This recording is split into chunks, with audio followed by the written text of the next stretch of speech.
هل حصلت على هدية من بابا نويل؟ وهل تمنيت أمنية منه في يوم من الأيام؟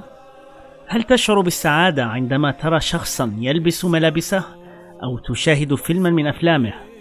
هل لبست ولو لمرة واحدة في حياتك القبعة الحمراء الخاصة بهذا الرجل؟ إذا كانت إجابتك عن سؤال واحد على الأقل من هذه الأسئلة بالإيجاب، فاعلم أنك مثلي تماما، وقعت في شباك غزاة التاريخ الذين خدعوك وخدعوني لسنوات طويلة. فالشيء الذي لا يعرفه كثير منا أن هذا الرجل الضحوك والسمين والذي يقضي حياته مسافرا لإسعاد الأطفال في مختلف أرجاء الأرض ما هو في حقيقة الأمر إلا مجرم وقاتل.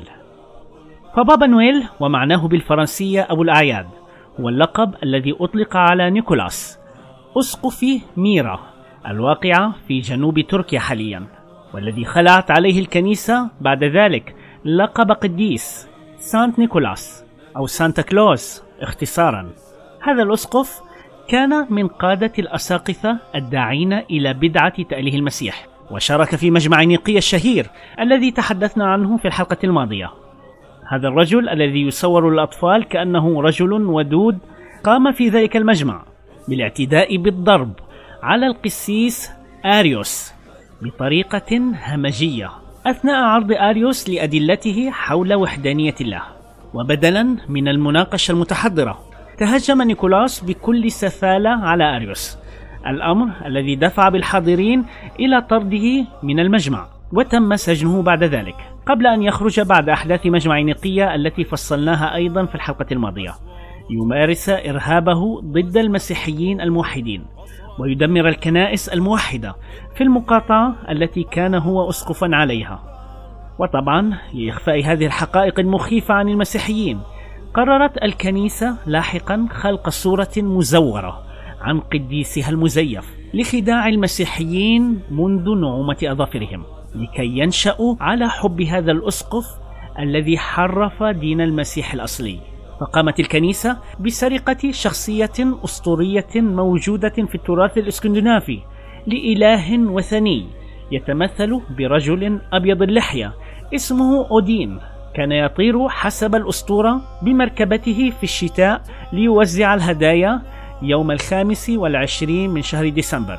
فسرقت الكنيسة من أودين كل شيء، من عربته الطائرة وهداياه حتى تاريخ طيرانه ولحيته البيضاء، وألصقوها بقديسهم المزيف نيكولاس الذي كان في حقيقة الأمر يقتل ويعذب ويدمر. يعني بابا نويل أو سانتا كلوز الذي يحبه كثير من أطفال المسيحيين، بل وحتى أطفال المسلمين، ليس له علاقة أصلا بالأطفال أو الهدايا، بل كان مجرد قاتل إرهابي تم إخفاء حقيقته المخيفة من قبل غزاة التاريخ الذين خدعونا منذ طفولتنا، متلاعبين بمشاعر الأطفال الأبرياء بهدف أن نبقى أنا وأنت أسارى لحقيقتهم التي كتبوها هم بأيديهم.